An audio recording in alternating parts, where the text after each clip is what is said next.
Okay, today on Dave's Cooking Show, we're making a ham quiche. This is a great little dish to do, you know, when the girl you drug home from the bar last night is still asleep. Really simple, and she'll think you actually know what the fuck you're doing. Okay, so the first thing we do is we got to get 4 eggs and beat the living shit out of them.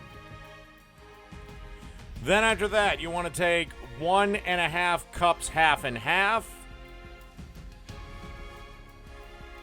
Approximately about 1/4 cup's worth of chopped green onions, a pinch of ground nutmeg, salt and pepper to taste, 3/4 of a cup of diced ham, and 1.5 cups shredded Swiss cheese.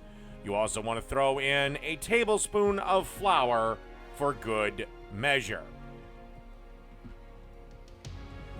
Then, when everything is happy and ready to go, and you've added the salt and pepper and the nutmeg and the flour and all that other stuff, it's time to stir our mix up. Don't worry, right now this looks like a bowl of baby vomit. But trust me, after it's been baked for a while, it'll be great. Also, it probably should have gone without saying, please preheat your oven to 325 degrees already. Then, you want to take a regular old pie crust, a little 10-inch pie crust. 10 or 9, just whatever you can get in the freezer section. And pour the mix in. And then you're going to want to bake this for 40 to 45 minutes. So it'll give you enough time to get a little bit of hair of the dog in you. And hopefully you've made this well enough that the girl you drug home from the bar last night will give you a little bit of morning service.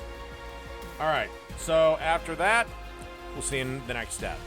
And through the magic of cooking show editing, our quiche is done. Look at that. That will definitely get you a early morning blowjob. And if you don't, well, then you didn't follow my steps. The problem's with you, not with me. Next time, follow my steps. Anyway, ham quiche, done.